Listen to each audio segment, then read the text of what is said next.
Good morning. Morning, folks. We are in Tarsus. It was a long drive a couple of days ago, getting out the snow, but at least look at the sky. Beautiful today.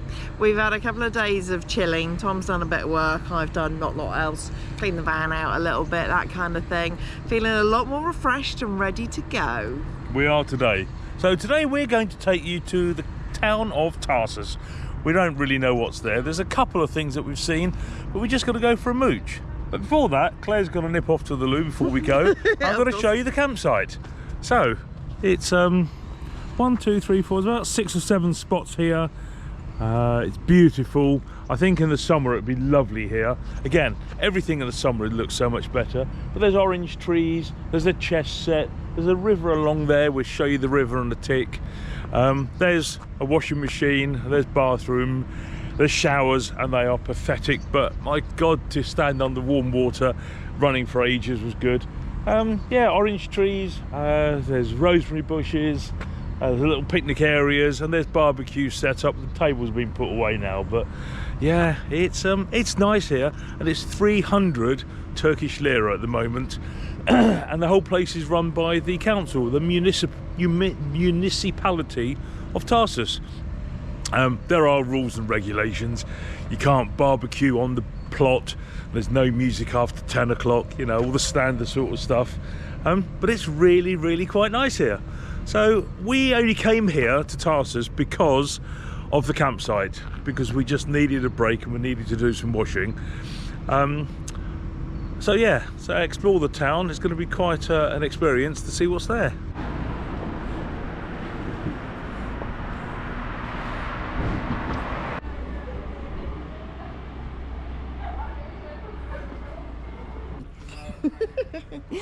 We are here at St. Paul's Well. I don't think that they were ready for us. No, it's 11:30. It's 11:30 and they're not ready. No, we went to pay and the machine was dead, so he plugged in one side and we sat there and waited, and then he realised he needed to put the other end of the cable in the wall, so we had to properly wait for it to boot up. But never mind, we're here at St. Paul's Well. So this town is the birthplace of St. Paul. Of St. Paul. Not the bloke I thought. I thought it was St. Peter. For some reason I had Peter and Paul mixed up. It's St. Paul. St. Paul spread the gospel, and he was actually buried, looking at the piece of information there, he's buried in St. Peter's Church in the Vatican. So that's why I was confused. Anyway, St. Paul. St. Paul started off life as a Jew, and he persecuted Christians, and then after Jesus had been killed, a few years later, he came to him in a vision, made him blind and said, "Stop persecuting me." A Christian then healed his sight, so he spent the rest of his life spreading the word.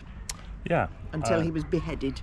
So €3 each, and I think all we've got is an old well behind us with a cover on it, and that's it. So not the best value so far, no, but there's nice gardens.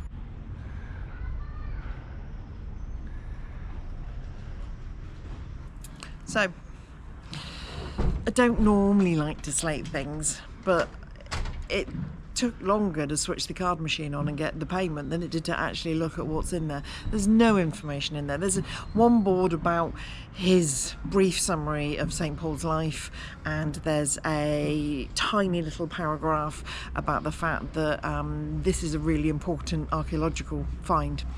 Nothing to say why it's St. Paul's Well. Nothing about that. I actually had to read the reviews on Google Maps to find out that apparently this is the house where he was born, but there's nothing about that in there. So save yourself the time. You can never look over the fence, read the board from here, and the other side of that's the well. So our next port of call is Cleopatra's Gate. Named Cleopatra because Cleopatra and Mark Antony met in this town. They came in from the west. This is the west end of the town. This is the area that they would have walked into to enter the city. It's not the original gate. It was rebuilt at some point. They don't know when. There's a lot of dates in a lot of different things. But this is the site of where they would have walked into, not the actual gate.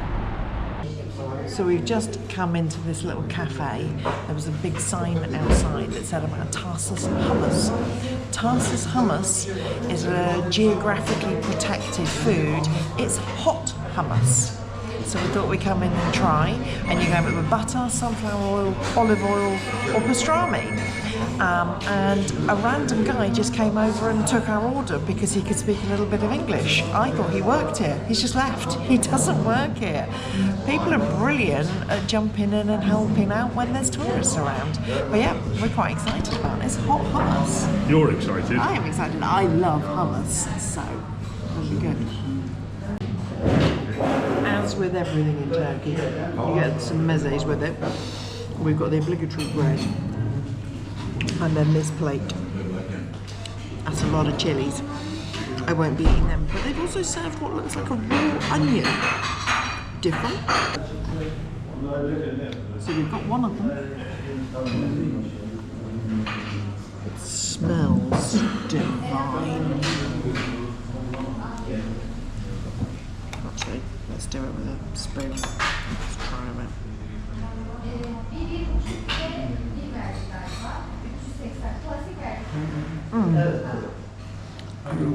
Wow. That is lush. It's the butter that's on it. Oh, I'm sorry, this tastes good. So, Tom's got his. This one is with pastrami in it. That's so good. Oh, nutty and burnt butter, the nuttiness, the pastrami. Oh, it's so good. We're eating. Bye. Tarsus is known to be one of the earliest settled areas in Anatolia, and its earliest foundations go back over 7,000 years. We're now getting to one of my favourite places, the historical bazaar, sometimes known as the White Market, due to the roof. There are 21 rooms in here, and like an old market, we love it in here. One of the oldest historical markets it might be, but now it is just full of tourist hats. Also known as local crafts. Local crafts. I'm going to be an old cynic here. How many of these local crafts are made in China and shipped? I'd like to think not as many as you think. This is the problem when you go shopping with Claire. Once you get caught in a shop, she could be in there for half an hour, then they start arguing prices. She doesn't really want to spend 20 quid on that. She doesn't even think it's worth a tenner, so it's just gonna have to walk away eventually. But she's having fun at the moment.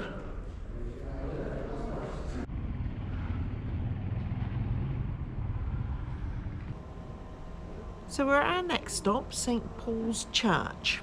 And the very lovely man here, it's another €3 to get in. The very lovely man here gave Tom a QR code. The QR code is to a walking tour of the city, which has got little points that you can read and gives you all the information about it. So we've just read about St. Paul's Well and the significance of St. Paul's Well. It is on the site of the home where St. Paul was born, and after he died they built a well there because there's water everywhere around here, and water was taken to fountains for people, but they built a well there believing that the water underneath his home was holy water. So that's the significance of St. Paul's Well.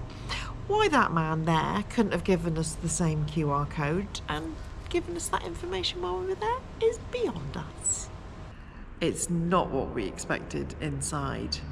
It's definitely church-like, but it's much plainer than I expected. It has been renovated, so it's been done up in what they assume it would be like. It's not a very old church. Was it 100 and something years old? So it is a church built for St. Paul, but it's not an old church, not by our standards of old, compared to the ancient stuff everywhere here. But it is very plain. And it's a museum, St. Paul's Museum now. But there's nothing here. There's nothing here. It's just a building. There is some restored paintings on the ceiling. Well, bits of them. You can kind of make out that there's 5 blokes there, but there's not a lot else. There's nothing else here. And another €3 each.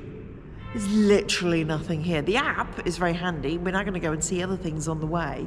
There is stuff to see here. There's buildings, but there's nothing in them.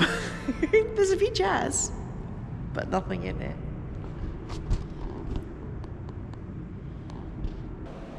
So as Claire just said, there's not really very much here. There is one single information board in the whole place, and this is it in front of you. If you want to read the whole thing, just pause the video now. But yeah, that is it.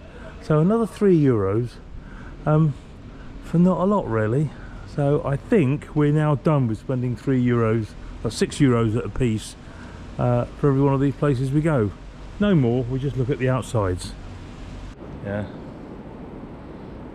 So this building is a madrasa.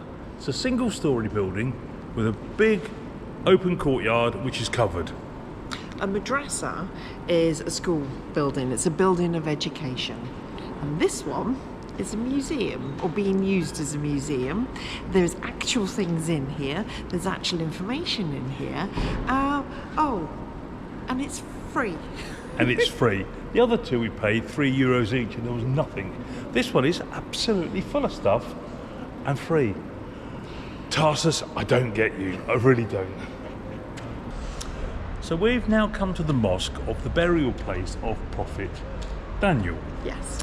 In 2006 they were basically digging toilets for the mosque, and they found a vaulted building underneath it, and for the next sort of 10 or 15 years they've been doing excavations and have found masses and masses of 2,200 years BC Roman architecture underneath the mosque. The mosque is still actually an active mosque. It's just there above us.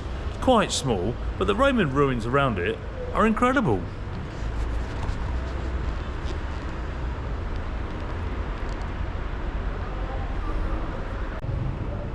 It is quite incredible, but they've left the mosque in situ. You can see all the Roman buildings underneath the mosque.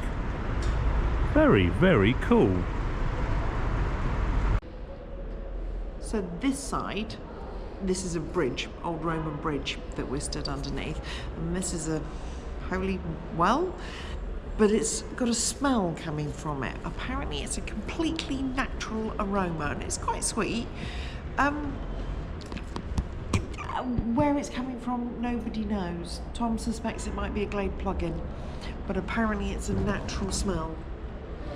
And this, where the bridge, these arches, is where they first started to dig, which is when they found this, to build the toilets. Yes. Now, sorry.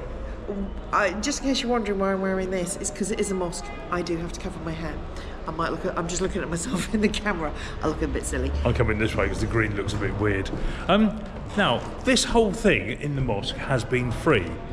Everything that we've done in Tarsus so far that's been free has been in a mosque and has been Islamic. Yep. The two things we've had to pay for so far, to go to the church and to go and see the well, were both €3 each. We've said that, annoyingly, but they've both been Christian. I don't know if there's a link to it. Who knows? But yeah, everything that we've done so far free has been really cool. So we're going to go and find some more free stuff. Shamaran is one of the most significant mythological figures of Tarsus, portrayed with the head of a human and the body a serpent. According to legend, she was renowned for her wisdom and healing powers. Her story, however, ends in tragedy when she is betrayed by a young man named Kemshab, leading to her death. It is believed that the snakes remain unaware of Shamaran's fate, and that once the secret is revealed, Tarsus will face an invasion of snakes. So our last stop on our new magical mystery tour app thing that we picked up was the gastronomy centre. We've had lunch and we were going to go and pick at some other foods and maybe have a coffee and cake. The entire thing is shut. This is a block. Every single one is shut.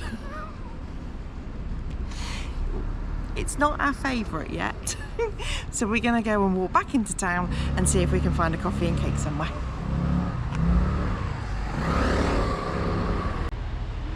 One of the other claims to fame for Tarsus is that Alexander the Great stopped here and he swam in their river and nearly died. Apparently he did then die once he then got to Iran, I think it was.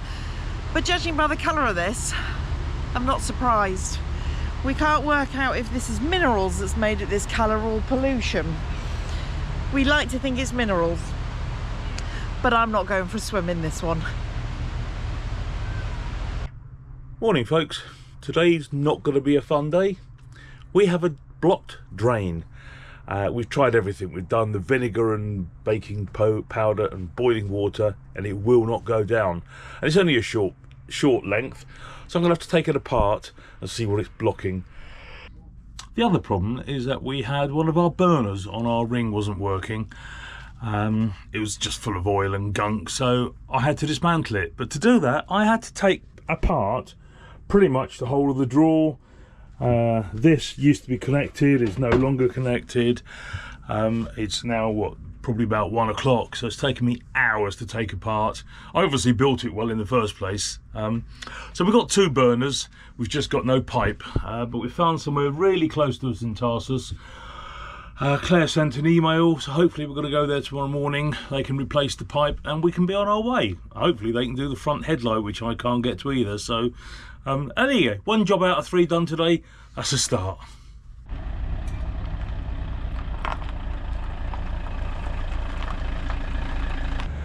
So that's our 7 days in Tarsus done. It was nice and relaxing. We did very little video work. I did some editing, but we didn't film anything other than our day in Tarsus. But just as we're leaving, I'll show you the sign. There's a big sign outside the campsite with 4, 8, 12 of the best things to do in Tarsus. Number 1, Cleopatra's Gate. We did that. We did St. Paul's Church. We didn't do the mosque, that's far away, and we didn't do the boat. As you can see the boat there, that's on the way out. The waterfalls are here, but there's no water in it. We did the bazaar. There's inside and outside the bazaar. We did the tomb. We did the old road on the bottom. Sorry, the bottom is the well. Then the old buildings, and then just more old buildings. So the 12 best things to do in Tarsus, we've pretty much done all of it. Would we come back? I don't know. I liked it. I really liked this campsite. It was lovely. It was peaceful. At the time, it's now January 26, it was 300 lira per night, which is about 6 quid. So you can't go wrong for that. Free electric, lots of water, showers, the whole lot.